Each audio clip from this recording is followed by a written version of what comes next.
नमस्कार, मेरा नाम डॉक्टर विजय कुमार शर्मा है और मैं अमृतधारा माई हॉस्पिटल में कंसल्टेंट पल्मोनोलॉजिस्ट हूँ। आज हम बात कर रहे हैं इनहेलर्स के बारे में। आमतौर पर सांस के मरीजों को दो तरह के इनहेलर्स प्रोवाइड किए जाते हैं, एक एमडीआई और दूसरा डीपीआई। एमडीआई जिसे आम भाषा में हम पंप भी कहते हैं और डीपीआई जिसे आम भाषा में हम कैप्सूल भी कहते हैं। एमडीआई में जैसे आप टेबल पर देख सकते हैं, ये एमडीआई इनहेलर है जिसे मीटर डोज इनहेलर कहते हैं। इसके अंदर एक कैनिस्टर होता है जिसके अंदर दवाई पहले से फिल्ड होती है। हमें इसे यूज करने के लिए कैनिस्टर को प्रेस करना पड़ता है। प्रेस करने पर जो दवाई है वो फोर्सफुली बाहर की तरफ आती है। दूसरा जो हमारे पास इनहेलर है वो है कैप्सूल डिवाइस, इसे ड्राई पाउडर इनहेलर कहते हैं। इसके लिए हमें एक अलग से डिवाइस की जरूरत होती है। आज हम दोनों इनहेलर्स के बारे में बात करते हैं कि इन्हें किस तरह से लिया जाता है।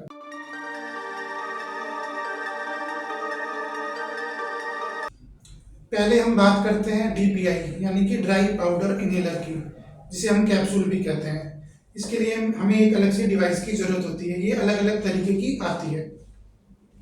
सबसे पहले हमें इस डिवाइस को ओपन करना है। ओपन करने के बाद इसके अंदर कैप्सूल रखने के लिए एक स्थान होता है जहां हमें कैप्सूल फिट करना होता है।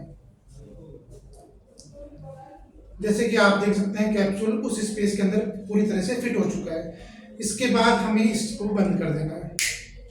बंद करने के बाद इसके दोनों तरफ बटन दिए गए हैं जिससे कि हमें कैप्सूल को क्रश करना होता है। इसे हम 2 बार प्रेस करेंगे तो ये एक क्रैकिंग साउंड के साथ कैप्सूल क्रश हो जाता है।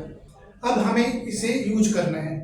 यूज करने से पहले हमें अपनी अंदर की सांस की हवा को पूरी तरह से बाहर निकाल देना है। इसके बाद हमें पूरी ताकत के साथ सांस को जोर से अंदर की तरफ खींचना है, जैसे कि खींचने के बाद तुरंत सांस को नहीं छोड़ना है। 10 सेकंड के लिए सांस को होल्ड करना है।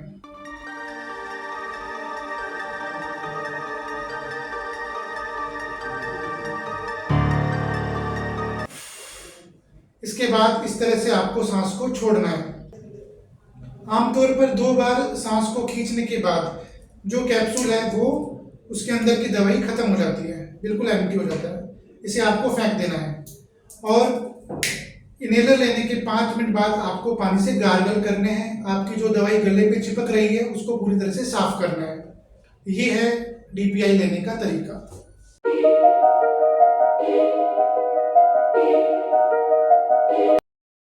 दूसरी तरह की डिवाइस जिसे एमडीआई भी कहते हैं, meter dose inhaler. Meter dose मतलब इसके अंदर जो दवाई है वो पहले से फिक्स है, उसका एक मीटर भी इसके अंदर दिखाई देता है कि आपकी दवाई कितनी बच रही है। यूजुअली इसके अंदर दवाई पहले से फिल्ड होती है और आप इसे जब प्रेस करते हैं तो ये दवाई बाहर की तरफ आती है। ये प्रेशर के साथ आती है। इसको लेने के लिए आपको ब्रीदिंग एक्चुएशन यानी कि इसके साथ आपको सिंक्रोनाइज करना पड़ता है। कैसे यूज करना है? यूज करने से पहले आपको इनहेलर को शेक करना है। इसके बाद आपको सांस को बाहर की तरफ छोड़ना है। आगे का जो माउथ पीस है इसे अपने होठों के अंदर दबा लेना है। इसके बाद आपको ये बटन प्रेस करना है।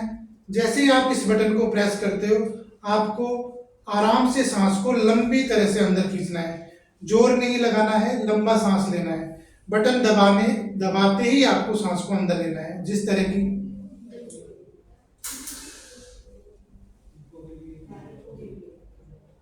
इसके बाद तुरंत सांस को नहीं छोड़ना है। उसी तरह से 10 सेकंड के लिए आपको सांस को रोकना है।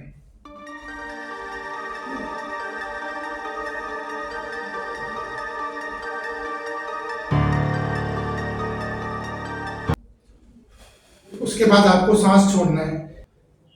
इसके बाद हमें 5 मिनट बाद पानी से गार्गल करने हैं। जो दवाई गले की चिपक रही है उसको अच्छी तरह से साफ करना है। कई बार हमें इस डिवाइस की प्रॉब्लम ये है कि कई बार दवाई गले पे रह जाती है, थ्रोट में इरिटेशन होता है, आवाज़ चेंज होने लग जाती है या ठीक तरह से दवाई का डिपोजिशन अंदर लंग्स में नहीं होता है। इसलिए हमें एक अलग तरह की डिवाइस की जरूरत पड़ती है जिसे हम स्पेसर कहते हैं। स्पेसर लेने का फायदा ये है कि जो दवाई आपको प्रेशर से आ रही है वो सारी दवाई ये अपने अंदर इकट्ठा कर लेता है। जैसे कि आप इसे प्रेस करेंगे, सारी दवाई इसके कंटेनर के अंदर आ जाती है। इसके बाद हमें उसी तरह से इसको यूज करना है। ये माउथ पीस है, इसे होठों के अंदर दबाना है।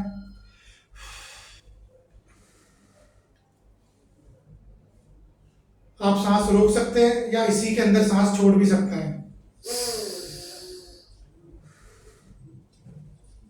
इसका फायदा ये है कि आपको ब्रेथ एक्चुएशन यानी इसके साथ सिंक्रोनाइज करने की जरूरत नहीं है।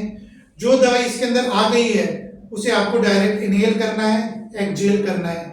सांस 10 सेकंड के लिए रोक सकते हैं या डायरेक्ट इसके अंदर इनहेल एक्सहेल बार बार भी कर सकते हैं। इसका फायदा ये है कि दवाई ज़्यादा से ज़्यादा आपके लंग्स के अंदर डिपॉजिट होगी, गले के अंदर नहीं। और जो गले में खराश होना, गले की आवाज़ चेंज होना, ये समस्याएं इसके साथ कम हो जाती हैं। इसके बाद भी आप 5 मिनट बाद गार्गल कर सकते हैं। तो ये मुख्य तौर पर जो डिवाइस हमारे सांस के लिए यूज होती हैं उसके बारे में एक ब्रीफ डेमो था। धन्यवाद।